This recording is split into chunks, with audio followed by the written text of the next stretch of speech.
హిందుత్వంలోకి సనాతన ధర్మంలోకి క్రైస్తవ్యం నుంచి వచ్చిన వాళ్ళు ఉన్నారు, ఇస్లాం నుంచి వచ్చిన వాళ్ళు ఉన్నారు. వాళ్ళకి 3000 కొంతమంది నాస్తికత్వం నుంచి కూడా వెనక్కి వచ్చారు. నేను వ్యక్తిగతంగా ఎవరికి ఫోన్లు చేసి మతం మారమని చెప్పలా. నేను ఏ వ్యక్తి కోసం కూడా పనిచేయట్లేదు. ఇన్ఫాక్ట్ చెప్పాలి అంటే నేను నా ధర్మం కోసం పనిచేస్తున్నా. ఆ ధర్మానికి సంబంధించిన మాటల్లో క్రైస్తవంలో నుంచి ఇస్లాంలో నుంచి అలాగే ఏ మతానికి లేకుండా నాస్తికులుగా ఉన్నవారు గర్వాపసి అయ్యారు. దీనికైనా మీరైనా రిజిస్టర్ మెయింటైన్ చేస్తున్నారా? చేస్తారు చేయట్లేదు. 3000 లెక్క ఎలా? ఎందుకంటే మాకు కాల్స్ చేసిన వాళ్ళు కాబట్టి. అంటే మీరు 3000 మంది కాంటాక్ట్స్ ఫీడ్ చేసుకొని ఉన్నారనా? కొంతమంది ఉన్నాయి. నంబరింగ్ ఇచ్చారా? ఏదో నోటిఫికేషన్ అనేసారా? లేదు, కొన్ని కాల్ రికార్డ్స్ వాళ్ళందరినీ తిరిగి వచ్చారు కాబట్టి వాళ్ళకి సోషల్ స్టేటస్ ఈ స్ట్రక్చర్ లో ఎక్కడ ఇచ్చారు? ప్రాబ్లం ఎక్కడ వస్తుంది అంటే సోషల్ స్టేటస్ లో ఈ స్ట్రక్చర్ ఉండాలి అని ఎవరు డిసైడ్ చేశారు? మా హిందూ గ్రంథాల్లో ఎక్కడా కూడా. మళ్ళీ మా అంటున్నారు అంటే ఇక్కడ నేను హిందువేతరుని అనుకుంటున్నారా? ఏమి నేను క్రైస్తవుని కాదు, ముస్లింని కాదు. మీరు హిందువా, క్రైస్తవుడా, ముస్లిమా, నేను ఏ యాంగిల్లో చూడలా.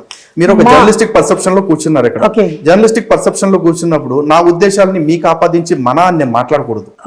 కాబట్టి నేను మా అనే మాట్లాడతాను. మీ అంటే బ్రాహ్మణులు అని అర్థం, అంతేనా? నేను బ్రాహ్మణుని అయితే బ్రాహ్మణునానండి. మీరు ఏమనుకోవాలి? నేను మొదటి నుంచి ఈ క్వశ్చన్ 2 సార్లు రిపీట్ చేశాను. నేను శూద్రుడిని. శూద్రుడు అంటే డెఫినేషన్ ఏంటి? శూద్రుడు అంటే సనాతన ధర్మం ప్రకారం శ్రామికులు, శ్రమ చేసే వర్గం ఎవరైతే ఉంటారో వాళ్ళని శూద్రుడు అంటారు. అంటే ఇప్పుడు ఏ శ్రమ విభజన జరగకుండా ఉండే వాళ్ళందరినీ ఏమని పిలవాలి? శ్రమ చెయ్యని వాళ్ళు ఎవరు లేరండి. కాకపోతే మరి అందరూ శ్రమలో విధానం ఉంటుంది. ఆ శ్రమ చేసే వాళ్ళకి ఒక్కొక్క పేరు. మీ లెక్క ప్రకారం according to Lalit Kumar, let us conclude. According to Lalit Kumar ఒక శూద్రుడు. Ignore about according to Lalit Kumar, just let us consider the scriptures. మీ లెక్క ప్రకారంగా భారతీయులందరూ శూద్రుడేనా? సనాతన ధర్మం పాటించే ప్రతి ఒక్కడు శూద్రుడేనా? మీరు మాట్లాడటం అయిపోతే మాట్లాడతాను. మీ లేదా మన లేదా హిందూ ధర్మం ప్రకారంగా పనిచేసే ప్రతి ఒక్కడు శూద్రుడేనా? సనాతన ధర్మం ప్రకారమే చెప్తున్నా, శాస్త్రం ప్రకారమే చెప్తున్నా. జన్మనా జాయతే శూద్రః సంస్కారాత్ ద్విజుచ్యయేత్ అని చెప్పేసి చెప్తారు. అంటే లేదు, ఇంకొకళ్ళ తీసుకుంటే జన్మనా జాయతే శూద్రః కర్మనా జాయతే ద్విజః అని చెప్పేసి చెప్తారు. పుట్టుకతో ప్రతి ఒక్కడు శూద్రుడే. ఓకే, ఆ శూద్రులలో కూడా అంటే పుట్టుకతో పని చేయరు కదా. ఎవరండి?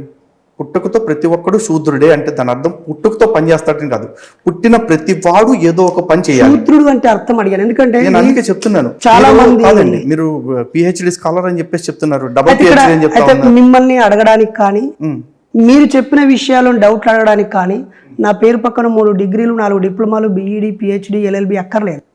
నేను ఒక సామాన్యుణ్ణి.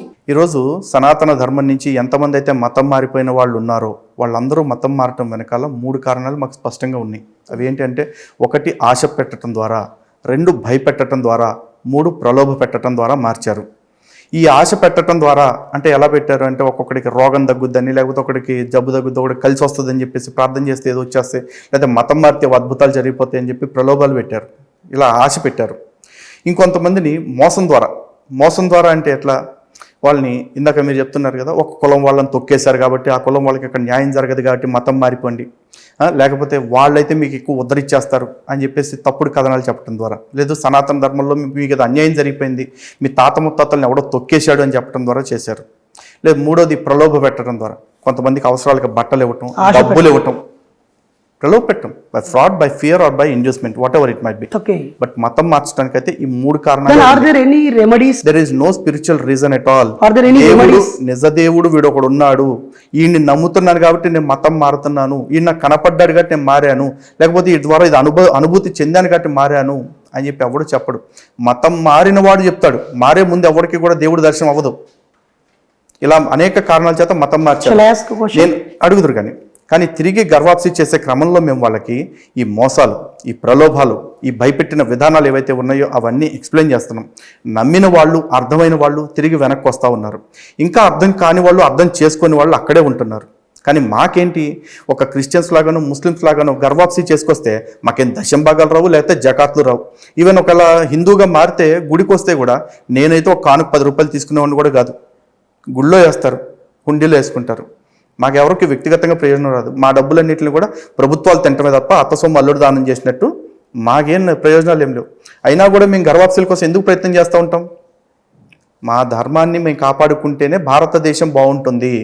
మాకు దేశం ఎంత ఇంపార్టెంటో, ధర్మం ఎంత ఇంపార్టెంటో దేశం అంతకంటే ఇంపార్టెంటు. దేశము ధర్మం రెండు కళ్ళగా మేము పనిచేస్తాం. దానికోసం మా ప్రయత్నాలు, ఈ పనులు జరుగుతూనే ఉంటాయి. ఓకే, ఇప్పుడు ఇక్కడ అత్త సొమ్ము అల్లుడు దానం చేస్తున్నప్పుడు అత్త ఎవరు, అల్లుడు ఎవరు? ఒకటండి, సనాతన ధర్మానికి సంబంధించిన సొమ్ము, సనాతన ధర్మంలో ఉన్న దేవాలయాలకి సంబంధించిన ఆస్తులు కావచ్చు, హుండీ డబ్బులు కావచ్చు, లేకపోతే ఇతరత్ర ఆదాయాలు ఏవైతే ఉన్నాయో అవన్నీ కావచ్చు, ప్రభుత్వాలు ఇష్టారాజ్యంగా ఖర్చు పెడుతున్నాయి. అంటే ఇక్కడ అత్త ఎవరు, అల్లుడు ఎవరు? హిందూ ధర్మం మా సొమ్ము. అత్తన హిందూ ధర్మం అత్త, అల్లుడు ఎవరు? ప్రభుత్వాలు. అంటే కేంద్రంలో నరేంద్ర మోడీ గారు, కేంద్రానికి సంబంధం లేదు, దేవాదాయ శాఖ రాష్ట్ర ప్రభుత్వ అధీనంలోనే ఉంది. నా క్వశ్చన్ అయిపోనివ్వండి. కేంద్రంలో ఒక ప్రభుత్వం, రాష్ట్రంలో ఒక ప్రభుత్వం, అది ఎవరు, ఏ ప్రభుత్వం? ఈ అల్లుళ్ళు ఎవరు? వీళ్ళు ఏ మతానికి చెందిన అల్లుళ్ళు? ఎక్కడ దానం చేస్తున్నారు? కేంద్రంలో పార్లమెంట్లో మెజారిటీ ఉన్నప్పుడు, రాష్ట్రంలోనూ హైందవ ధర్మాన్ని పాటించే వ్యక్తి మెజారిటీగా ఉన్నప్పుడు, ఈ అత్త సొమ్ము అత్తకు పుట్టినలకు కాకుండా అల్లునికి చెందకుండా మీరేం పోరాటాలు చేశారు? దాని పరిణామాలు ఏంటి? ఈ ఛానల్ ద్వారా ప్రజలు ఏ పోరాటం చేయాలో పిలుపునివ్వండి. గుడ్. ఇప్పుడు సనాతన ధర్మంలో దేవాలయాల నుంచి వస్తున్న హుండీ ఆదాయాన్ని ఎవడు ఎట్లా దానం చేస్తున్నాడు అంటే, మొట్టమొదటి మీకు ఆంధ్రప్రదేశ్ ప్రభుత్వం గురించి చెప్తా ప్లీజ్. ఆంధ్రప్రదేశ్ ప్రభుత్వం 2020-21 ఆర్థిక సంవత్సరానికి గాను 50 కోట్ల రూపాయలని ఎండోమెంట్ యొక్క కన్సాలిడేటెడ్ ఫండ్ నుంచి తీసుకుని జగనన్న చేయూత, వైఎస్ఆర్ వాహనమిత్ర, వైఎస్ఆర్ విద్యా దీవెన, ఏవేవో పథకాలు పెట్టుకున్నారు వాళ్ళ తండ్రి కొడుకుల పేర్ల మీద. ఆ పథకాల కోసమని 12 జీవోల ద్వారా 50 కోట్ల రూపాయలు తీసుకుని పెట్టారు. ప్రజలందరికీ ఇస్తున్న పథకాలేగా, మరి దేవాదాయ శాఖ నుంచి తీసుకోవటం ఏంటి? దేవుడు ప్రసాదాలు తిననోళ్ళకి దేవాదాయ శాఖ నుంచి తీసుకున్న డబ్బులతో అందరికీ పంచడం ఏంటి? దేవుణ్ణి నమ్మనోడికి దేవాదాయ శాఖ డబ్బులు ఇవ్వటం ఎందుకు? తిరుమలలో శ్రీనివాస వారధి, గరుడ వారధి అని 2 వంతెనలు కడుతున్నారు. ఆ 2 వంతెనలు కడటం కోసం టీటీడీ నుంచి 5,000 కోట్ల రూపాయలు తీసుకున్నారు. అన్ని కులాలు, అన్ని మతాలు, అన్ని వర్ణాలు నడుస్తున్నాయి. దాని కింద నామాలు కూడా వేశారు. ఆ నడిచేవాడు శూద్రుడా, బీసీయా, ఓసీయా, ఎస్సీయా, ఎస్టీయా ఇవేం అడగట్లేదుగా, అందరికీ ఇస్తున్న డబ్బులేగా.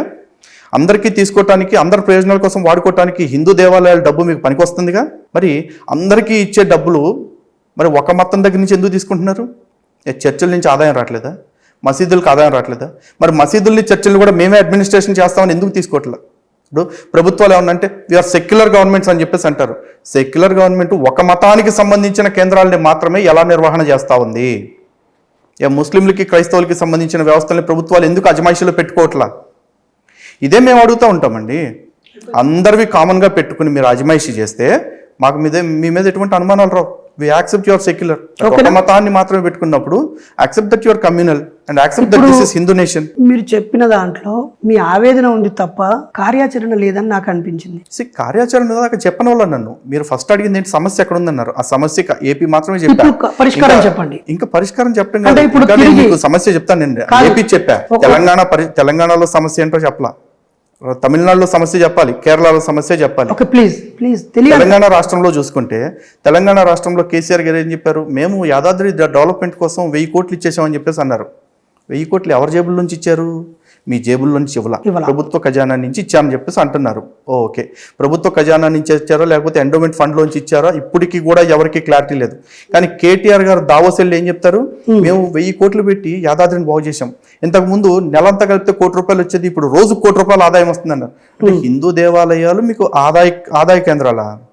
మేము ఆధ్యాత్మిక కేంద్రాలుగా భావించే వాటిని మీరు ఆదాయ వనరులుగా మార్చుకుని పవిత్ర స్థలాలను వ్యాపార స్థలంగా మారుస్తున్నారు. మతాన్ని వ్యాపారంగా మారుస్తున్న మొట్టమొదటి కల్ప్రిట్ ఎవరండి? ఇప్పుడు గుడికెళ్ళి ప్రైవేట్ టెంపుల్ అనుకోండి, ఒక పూజారి చేతిలో ఉంది గుడి. అంటే ఒక 1000 కోట్లతో ఒక ప్రభుత్వం ఇంతకాలం నిర్లక్ష్యంగా ఉన్న ఒక ఆలయాన్ని మెరుగుపరచడం అనేదాన్ని మీరు వ్యతిరేకిస్తున్నారా? 1000 కోట్లతో నిర్లక్ష్యంగా గతంలో ఎన్టీ రామారావు గారు గుట్టపైకి సరిగా వాహనాలు వెళ్లే పరిస్థితి లేనప్పుడు టీటీడీ గారిని ఆయన అభివృద్ధి పరిచారు. నేను వ్యాపారం కాదు, మెరుగుపరచడం ద్వారా ఎక్కువ మంది ప్రజలు రావటం ద్వారా ఆధ్యాత్మికత కాకుండా వ్యాపారమే వర్ధిల్లుతుంది అనుకుంటున్నారా? వ్యాపారాన్ని వృద్ధి చేస్తున్నారు ప్రభుత్వాలు అంటున్నా. ఎందుకంటే ఈరోజు మామూలు గుడికి వెళ్తే అర్చకుడికి మీరు 100 ఇస్తారు, 1000 ఇస్తారు, లేదా 10,000 ఇస్తారు. మీ జేబులో ఉన్న స్తోమతను బట్టి ఇస్తారు, ఎవరి శక్తి మేరకు వాళ్ళు ఇస్తారు. కానీ ప్రభుత్వ అధీనంలో ఉన్న దేవాలయాల్లో ఏం జరుగుతుంది? దర్శనానికి టికెట్, చెప్పులు పెట్టుకోవడానికి టికెట్, బైక్ పార్కింగ్ చేసుకోవాలంటే టికెట్, కొబ్బరికాయ అర్చన చేసుకోవాలంటే, అభిషేకం చేసుకోవాలంటే, అష్టోత్తరం చేసుకోవాలంటే, టెంకాయ కొట్టాలంటే టికెట్, బయటకు వచ్చిన తర్వాత నేను నా దేవుడి దగ్గర ప్రసాదం తినాలంటే అది కూడా నేను కొనుక్కునే తినాలి. ఇన్ని కొనుక్కుని తినేస్తున్న తర్వాత ఇవన్నీ నాకు అమ్ముతుంది ఎవరు? ప్రభుత్వం. అవును. ఎవడో వ్యాపారంగా మార్చాడు భక్తిని. ఇంత చేసిన తర్వాత నేను అర్చకుడికి నా మనసుకు నచ్చి నేను ఒక 10, 100 వేద్దామని ఫిక్స్ అయితే అక్కడ బోర్డు పెడతారు, ప్లేట్లలో కానుకలు వేయరాదు, హుండీల్లోనే వేయాలని. నా డబ్బులు నేను హుండీలో వేసుకుంటాను, చెత్త కుండీలో వేసుకుంటాను, నా ఇష్టం. నేను కట్టాల్సిన ట్యాక్స్లు అన్నీ కట్టేశా, కొనాల్సిన టిక్కెట్లు అన్నీ కొనేసుకున్నా. నాకు ప్రసాదం కూడా నువ్వు ఫ్రీగా పెట్టట్లా, నా డబ్బులతోటి నేను కొనుక్కుంటున్నా. నా దగ్గర సందాలు వసూలు చేసి నువ్వు అన్నదానం అనేది పెడుతున్నావు, వస్త్రదానం అని పెడుతున్నావు, గోదానం భూదానం అని అడ్డమని పెడుతున్నావు. నువ్వు ఎవరి దగ్గర దోచుకుని పెడుతున్నావు? భక్తిని ఎవరు వ్యాపారంగా మార్చారు?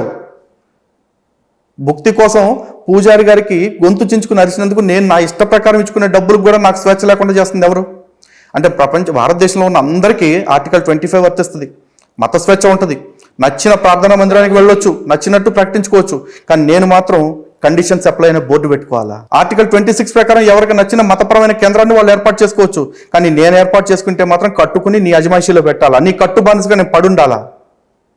ఇన్ఫ్యాక్ట్ దేవాదాయ శాఖ అనేది ఎంత పెద్ద ద్రోహం అంటేనండి, దేవాదాయ శాఖ అంటే అది హిందూ దేవాలయాల్ని నిర్వహించే శాఖ కాదు, హిందూ దేవాలయాల్ని కబ్జా చేసిన శాఖ. ఎందుకంటే నేను కానీ మా తాత ముత్తాతలు కానీ ఎవరో వచ్చి బాబు మా దేవాలయాల్ని మేము మెయింటైన్ చేసుకోలేకపోతున్నాం, నువ్వు వచ్చి మెయింటైన్ చేయని చెప్పి ముష్టెత్తుకోలేమేమో. నీ దేవాలయంలో అక్రమాలు జరుగుతున్నాయి, నీ దేవాలయంలో లెక్కలు తేలట్లేదు కాబట్టి నేను వచ్చి పగలు తెస్తాను, నేను వచ్చి నిర్వహిస్తానని చెప్పేసి ప్రభుత్వాలు బలవంతంగా కబ్జా చేసి కూర్చున్నాయి. కావాలంటే ఈరోజు చూపిండి, చర్చిల్లో నేను చూపిస్తా ఆదాయం ఏ విధంగా సైడ్ ట్రాక్ అవుతుందో, అదేవిధంగా చర్చిల్లో ఎంతమంది ఎక్స్ప్లాయిటేషన్కి గురవుతున్నారో, అదే విధమైన సమస్య మసీదుల్లో కూడా చూపిస్తా. ఇదే దేవాదాయ శాఖని మసీద్ ఆదాయ శాఖ, చర్చ్ ఆదాయ శాఖ అని పెట్టమనండి.